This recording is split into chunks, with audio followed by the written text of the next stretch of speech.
Hi guys, আসসালামু আলাইকুম। আমি আরাফাত, আপনারা দেখছেন Arafat Hossain blog YouTube channel. আজকে আমি আপনাদের এই কুয়েট ক্যাম্পাসটি ঘুরে দেখাবো ফুল। চলুন শুরু করা যাক। প্রথমে আমার যেটা চোখে পড়ে সেটা হলো এখানকার শান্ত পরিবেশ, চারপাশের সবুজ ঘাস, পরিচ্ছন্ন রাস্তা, হালকা বাতাস। মনে হয় যেন প্রকৃতির কোলে একটা বিশ্ববিদ্যালয়। কুয়েটের ভবনগুলো একেবারে আধুনিক আর গুছানো। ইঞ্জিনিয়ারিং এর প্রতিটি বিভাগে রয়েছে গবেষণা কেন্দ্র আর স্মার্ট রুম। একটা সময় এই জায়গায় ছিল ছোট ছোট বিল্ডিং, আজ সেটা বদলে গেছে এক আধুনিক বিশাল ক্যাম্পাস।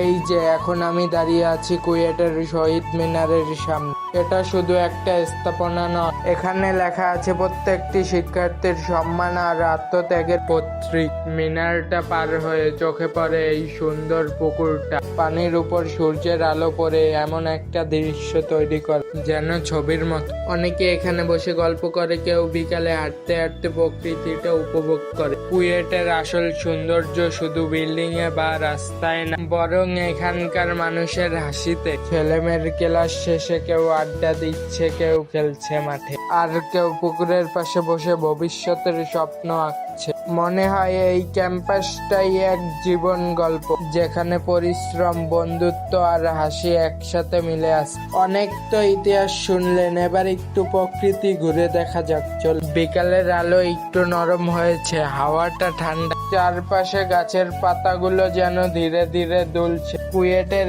এই গাছপালা যেন একে অপরের সাথে মিলে এক অদ্ভুত প্রশান্তি ছড়া। মনে হয় দিনের শেষ আলো পুরো ক্যাম্পাসটা যেন সোনালী রঙে রাঙিয়ে উঠেছে। এই যে সামনে যেই ভবনটা দেখা যাচ্ছে, এখানে প্রতিদিন নতুন চিন্তা, নতুন উদ্ভাবনের গল্প লেখা হয়। দিনের বেলা ব্যস্ততা থাকলেও বিকালে এই সময় ভবনের সামনে দাঁড়ালে এক ধরনের শান্তি, নীরবতা টের পাওয়া যায়। আর এই মসজিদটা যেন কুয়েটের প্রাণ কেন্দ্র। বিকেলে আজানের ধ্বনি ভেসে আসে চারপাশে, সবাই যেন থেমে যায় এক মুহূর্তের জন্য। মসজিদের পাশেই একটি বিল্ডিংটি অনেক সুন্দর। ধীরে ধীরে ফিরছি বাসার দিকে।